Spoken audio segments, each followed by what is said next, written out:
मछली की नसीहत और इंसानी हकीकत। मछली पानी से निकली वापस ना गई, इंसान दुनिया से गया वापस ना आया। एक शिकारी ने कुंडी में गोश्त की बोटी लगाकर दरिया में फेंकी। एक मछली उसे खाने दौड़ी, वहीं एक बड़ी मछली ने उसे रोका कि उसे मुंह ना लगाना, इसके अंदर एक छुपा हुआ कांटा है जो तुझे नज़र नहीं आ रहा। बोटी खाते ही वो कांटा तेरे हलक में चुभ जाएगा, जो हज़ारों कोशिशों के बाद भी नहीं निकलेगा। तेरे तड़पने से बाहर बैठे शिकारी को इस बारीक डोरी से खबर हो जाएगी, तू तड़पेगी, वो खुश होगा, एक बारीक डोर के ज़रिए तुझे बाहर निकालेगा, छुरी से तेरे टुकड़े करेगा, मिर्च मसाला लगा कर आग पर उबलते तेल में तुझे पकाएगा। 10-10 उंगलियों वाले इंसान 32-32 दांतों से चबा चबा कर तुझे खाएंगे, ये तेरा अंजाम होगा। बड़ी मछली एक एक कर चली गई। छोटी मछली ने दरिया में रिसार शुरू कर दी। ना शिकारी, ना आग, ना खोलता तेल, ना मिर्च मसाला, ना 10-10 उंगलियों और 32-32 दांतों वाले इंसान, कुछ भी नहीं था। छोटी मछली कहने लगी, ये बड़ी मछली जायल है, फिर पत्थर के ज़माने की बातें करने वाली कोई हकीकत नहीं। इसकी बातों में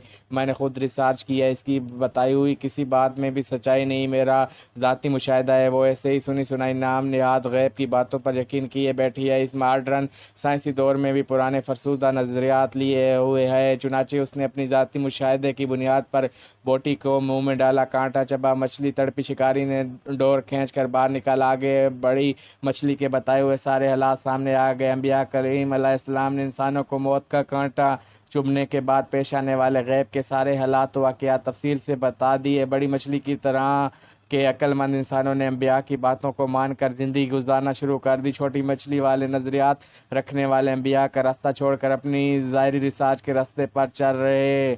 मौत का कांटा चुभने के बाद सारे हालात सामने आ जाएंगे। मछली पानी से निकली वापस ना गई, इंसान दुनिया से गया वापस ना आया। अल्लाह तबारक व तआला नेक काम करने की तौफीक अता फरमाए।